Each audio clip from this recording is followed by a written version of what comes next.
Hello and welcome to the Garden of the Black Roses. This is a new chapter of my Magic of Moonlight story. Yeah, I've been typing these up on night duty, so hopefully they make some sense. Again, these are unedited as they usually are. Okay, so Magic of Moonlight, Chapter 11, Stalker Trouble 2. The next day, Ember sat uncomfortably in the classroom. She could feel Trance's eyes staring at her back, as if he was trying to force his way into her thoughts. She kept her mind leak open with the other avatars, and with Sebastian, in an attempt to try and keep herself looking like she was unaffected by the situation. The four occasionally checked in with her to make sure she was doing okay. She had relayed about the sensation, causing Sebastian to growl out loud in his class. He didn't care who knew he was angry. No one had claim to his mate but him. Ember had to do some soothing of her own to try and stop him from coming to her class and ripping Trance apart. Trance, on the other hand, pondered what to do about the current situation. He could see her mate Mark sitting boldly on her neck, as if to taunt him. He desperately wanted to rip it from her neck, but the situation called for a more subtle approach. He thought about Sebastian's known habits. Caius always grabs a sandwich or a roll for him, as he's always outside waiting for my love to come to him. He frowned. Some days Violet does that for Ember as well. Other days she doesn't, and there's no pattern to tell what sort of day it will be. Shaking his head, he stared intently at the mark on Ember's neck. The only way to remove it was to either override it or kill the one who made it. Wolfsbane or silver? Wolfsbane better. If I can get Sebastian to eat something with wolfsbane in it, and Ember ends up eating it as well, then it won't harm her too badly, but it won't kill her either. He smiled, and a wry smile formed on his lips. He frowned. With the resources Sebastian had at his disposal, if he tried and failed to kill Sebastian, then he would not get another chance. He had a better chance of poisoning him to buy him some time. No matter. Once I bite Ember, my true mate Mark will override that imposter's mark on her. And then she'll understand how bad it is to go against your true mate. He thought carefully about where he should get supplies of wolfsbane from. He knew he had to go underground sources, since the ranked members would grow suspicious if wolfbane suddenly entered the pack territory. Alpha Erazel, in particular, would skin him alive if he caught him with wolfsbane on him. He knew by the King's law that wolfsbane and silver were illegal to be owned by anyone who was not an alpha. Both were methods of punishment, and the crimes that allowed them to be used as punishment were severe. He knew there were underground rings of rogues that used to purchase wolfsbane, so it was only a matter of finding one. Nodding to himself, he decided that soon he would set his plan in motion. Until then, he would be content to continue threatening Sebastian's life with warnings to Ember about going against the moon goddess. She knows she's my mate. I've told her she's my mate. She will pay heavily. I won't let her out of our bedroom until she's given me enough pups to keep her busy for the rest of her life. He vaguely listened to their teacher, a plan slowly forming in his mind. The school curriculum always allocated this year as learning life skills. Allocated their year as learning life skills. Part of this was learning about working. He glanced over the plan for their class to work a week in the cafeteria, assisting the Omegas that cook for the school. I have a few weeks before my turn comes. He smiled. Doable. I'll poison a few and make sure Caius grabs a poisoned one for Sebastian. He smiled and directed his energy towards imagining Ember's body writhing with pleasure under his. I can't wait.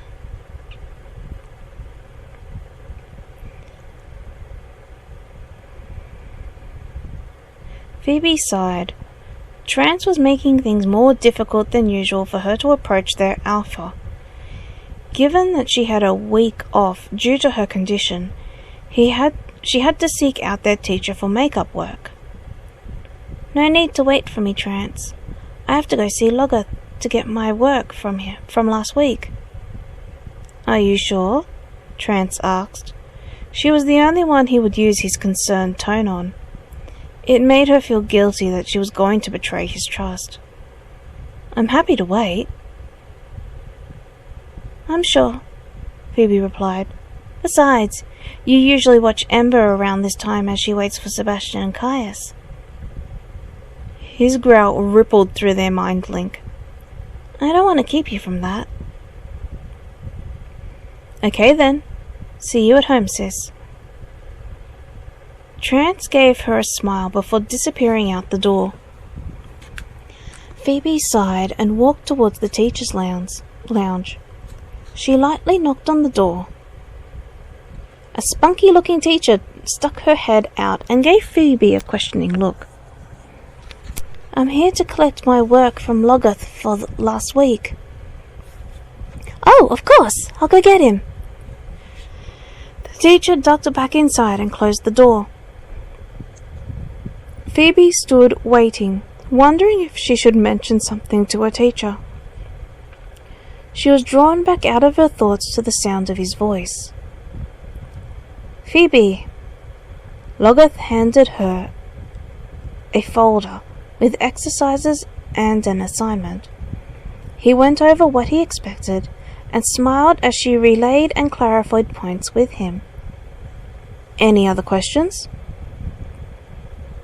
Phoebe hesitated before expressing her request. Can you take me to see Alpha Erazel? Logoth, taken aback by the request, stared at her confused. It's about my brother. She trailed off before taking a deep breath. He's the one targeting Ember. Logoth's eyes widened. He's told you?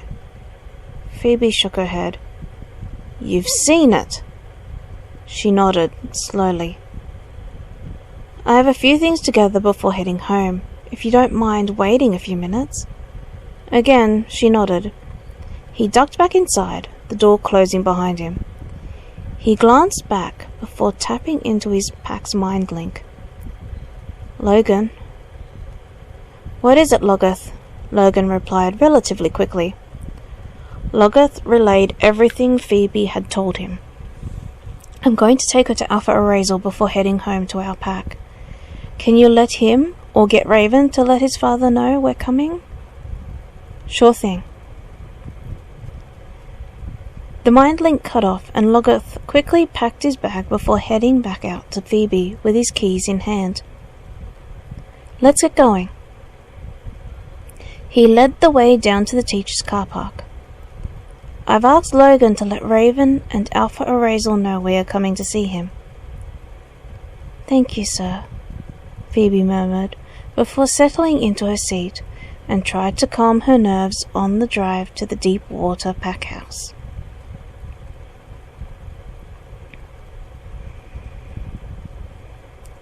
Trance stared angrily as his parents allowed Alpha Erazel and Raven into their home. Someone ratted me out. I swear once Ember is mine, I will find the rat and make them regret turning on me. Family knows what's best for you. Bullshit! He pretended to pay attention to Alpha Arazel's reasoning for the visit and the request to search their home. His parents agreed for the search. What the fuck? My parents don't even trust me enough to deny that I would do anything like that, like what they are accusing me of. He followed the Alpha and his son as they directed their warriors to search through the entire house. The warriors were very careful to put everything back as they found it once they were satisfied there was nothing of note. Narrowing his eyes, he glared at the warriors as they searched his bedroom. How dare they? He felt a hand rest on his shoulder. If you have nothing to hide, then you have nothing to worry about, his father Alan said softly.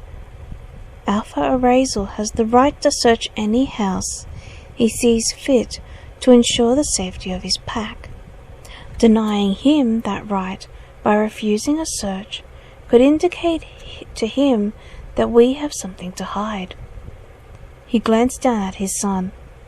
We have nothing to hide, as we have done nothing wrong. Trance clenched his jaw. Of course we've done nothing wrong. I'm trying to get my mate back. That isn't wrong. Sebastian is in the wrong for stealing her. But being a future Alpha, he gets to be above the law. He restrained himself from letting out a growl in anger. Once I have my mate back, everything will be alright. Taking a deep breath, he forced his expression to remain neutral. His mind was determined to keep his future plans to himself, and to find a place where no one would find Ember until his goal was reached. He smiled internally. A minor roadblock to his plans, but one that was not impossible to overcome.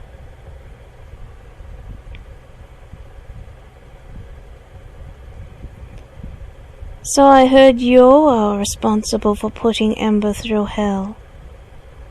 A velvety she-wolf voice wrapped around Trance as he sat alone, watching the future Alphas and their mates from a distance during lunch. They say that you are claiming to be Ember's true mate. The she-wolf leaned over to speak directly in his ear. Is that true? Why should I tell you? He spat, turning away from her. You're a future beta. You have an obligation to tell Alpha Alexis if you know. Obligation? She sat down next to him with a sly smile on her face. Yes, but I'm not commanded to do so. I want my mate, so I'm willing to help you get yours. Sebastian is your mate? Trance looked angry. I knew he had stolen my mate for his own selfish reasons. How could he deny his own mate? As future Alpha to the Shadowrunners, he should have his true mate, not a chosen mate. Trance growled angrily and slammed his fist down on the table in front of him. What do you have in mind? Poison them, she purred in his ear. If we poison them enough, we can mark and mate them before they are even able to stop us. She chuckled. After all, a true mate mark will override a chosen mate mark. That is true, Trance replied, mimicking her smile. I also need a place to hide Ember. My family will turn on me in the moment I bring her home. They don't believe me when I told them that Sebastian stole my mate. Not a problem, she replied. From around her neck she produced a key. My father built a cabin not far from the school. It's within Shadowrunners' territory as well, so even if they do suspect you, they will search Deep Waters' territory instead of Shadowrunners. No one knows about this cabin, as Dad built it for his mate and him to sneak away during lunch. It's a small one-room cabin with a bed inside, but it will suit your purposes nicely." "Won't he miss the key?" Trance asked. He tied the key around his neck and tucked it under his shirt. "I mean, it is his cabin." "He passed the key to me when I turned 16. Her smile grew wider. "For me to have privacy with my mate if I want to have some fun during school." Trance chuckled before asking, "I take it Sebastian refused to go there with you?" "He not only refused," she growled. Her eyes flashed green, showing her wolf was just on the surface. "But he used an alpha command on me, telling me to get away from him. I was so livid that he would do that to his mate." Trance held out his hand to the she-wolf. "Then let's get our mates back and show them that they should never disobey a mate bond ever again." She took his hand and shook it, sealing the deal between them. He paused before adding, his smile growing wider, "I have an idea on how to make it harder for them to find Ember." "Let's hear it," the she-wolf replied with an equally wide smile.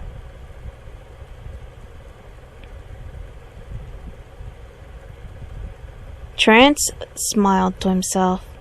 Today was the big day. Quickly and quietly, he sprinkled wolfsbane on several rolls. The more rolls he spiked with wolfsbane, the more likely that a poison one would fall into the hands of Sebastian. He stacked the rolls onto the serving tray. Carefully, he placed the poison rolls at the front. Now to just wait for the fireworks. He watched the students as some picked up some of the poison rolls. No matter. Collateral damage to get my mate back. His eyes spotted Caius entering the cafeteria. It's go time. Quietly, he snuck away from his duties and followed Caius outside. He held a roll and 2 pies. Predictably, the roll was for Sebastian. Trance growled softly at the sight of Ember sitting in Sebastian's lap while she read a book. He couldn't see what the book was about, but Ember's gentle smile told Trance that she was very happy and comfortable sitting there. Not for long. Time slowed down for Trance. It was agonizing for him to watch as Sebastian chatted with the other future alphas first. He felt it was torturous, as Sebastian slowly unwrapped the roll and took his first bite. Sebastian was almost halfway through the roll when Trance began to wonder if the wolfsbane was fake, until it started. Sebastian gripped his chest. Sweat poured down his face. Ember dropped her book and got out of his lap, her eyes wide. Trance could see her mouth moving, trying to talk to Sebastian. He couldn't hear any sound, but he could tell by the way she was acting that things were not going good for them. Sebastian at this point was leaning heavily on Ember, his eyes heavy and his breathing laboured. The 3 remaining future alphas eased him from her arms so he could lay on the ground. Trance could see tears flowing down Ember's face. She rested her hands on Sebastian's chest. Roars and loud growls filled the air, and Trance ducked back further into his hiding spot. The alphas, along with their betas and gammas, had arrived. He bit his lip. It will be hard to take her with them present. Smiling, he watched as Sebastian fell unconscious, and as Ember's eyes widened before her pupils shrunk to pinpricks, she had shut down.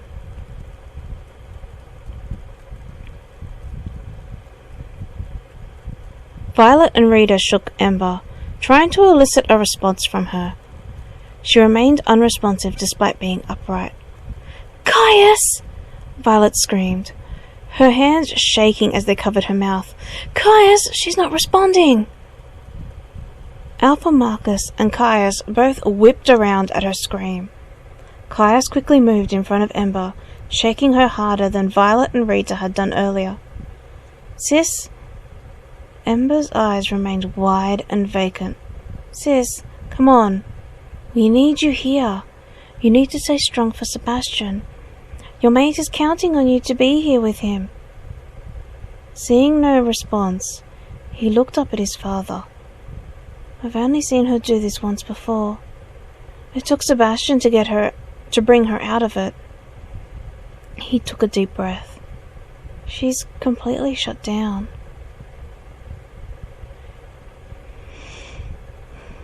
Sighing deeply, Alpha Marcus called to his gamma.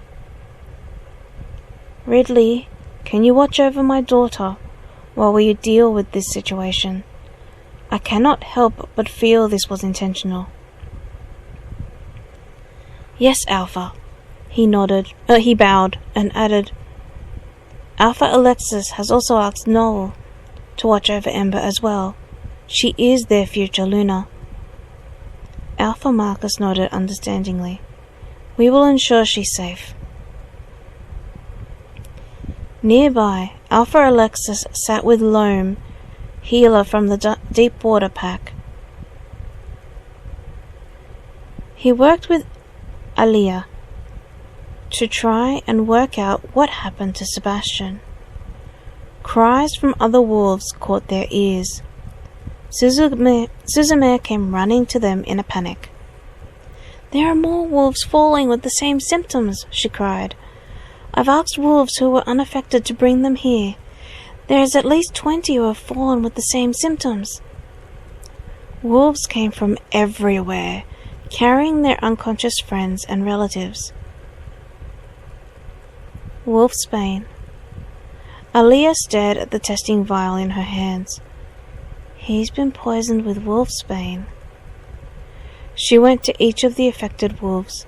Quickly testing, she brought all of the vials back to the Alphas and Loam. They all have been. This is looking like a targeted attack, with someone deliberately poisoning them with wolfsbane. Caius shifted nervously next to his father. Sebastian ate a roll from the school cafeteria. He always eats one, every lunch. What did the other wolves eat? It's the only way they could all be poisoned around the same time, with the same thing, without knowing it.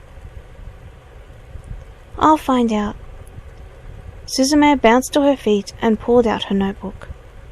Caius watched her write down what Sebastian had eaten before this incident, and went over to start interviewing the other wolves present.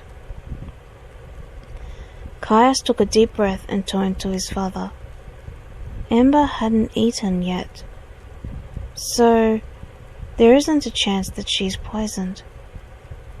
But I'm worried this might have something to do with trance. "Same here, son," Alpha Marcus replied. Be it luck or divine guidance by the moon goddess, he looked up to where the two gammas stood with his daughter. Both gammas fell to the ground before his very eyes. "Ridley!" Alia ran with him towards the two gammas. They both writhed on the ground from the same symptoms as Sebastian and the other wolves had, but for them, several arrows had been fired into them laced with wolfsbane. Alpha Marcus growled loudly, drawing the attention of the other alphas to his location. "Where is my daughter?" he growled loudly, angry that the gammas had not only been taken down, but Ember had been stolen from right under their noses. "I want her found. Now."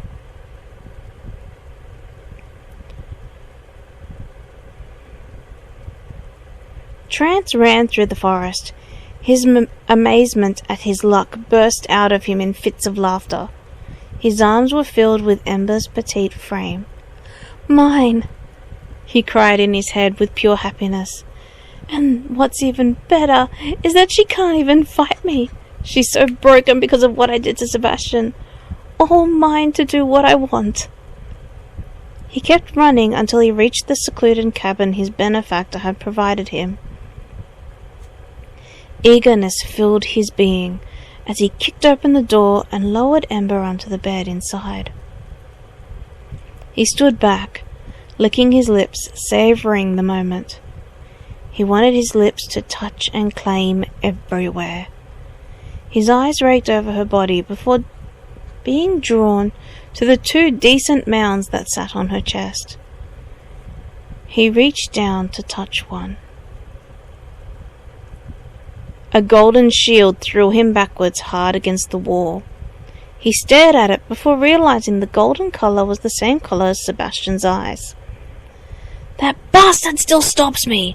he growled angrily. His claws came forth as he tried to break the shield down to get to Ember. Sparks flew up from his claws, causing small burns on his hands. He stepped back, frowning. "I guess that means I have to kill Sebastian to get what I want. My benefactor wanted Sebastian, but he bars my way. She can't have him if I can't have Ember." He slammed the door to the cabin shut and stalked back to school, trying to think of a way to kill Sebastian once and for all.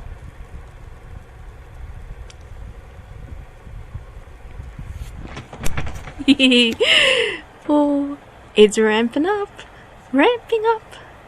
The chapter I'm actually writing for Magic of Moonlight, like the current chapter I'm writing, is about the aftermath of all of this with trance. It's a different type of writing, so I'm like, I don't know if this sounds right. It won't be until I actually read it out that I'll be like, that doesn't sound right. Well, that sounds weird. Like that chapter just then, there were a few things that I was like, yeah, that doesn't sound right. That doesn't sound right at all. That sounds weird. That's written weirdly. So, yeah. But as always, like, comment, and subscribe for me, please. Yeah. Let me know what you think. It's not the completed story. It will be fleshed out a bit more. This is just, as with all of my recorded pieces, this is how I write when I flow. I edit afterwards. But, yeah, this is how I write when I'm just flowing and typing and creating without purpose, if that makes sense. No, not without purpose, but without a goal in mind. Anyway, this is probably the most apt way of saying, let your imagination grow wild. My writing just grows wild. I type and it appears. Anyway, I'll see you in the next one. Bye for now.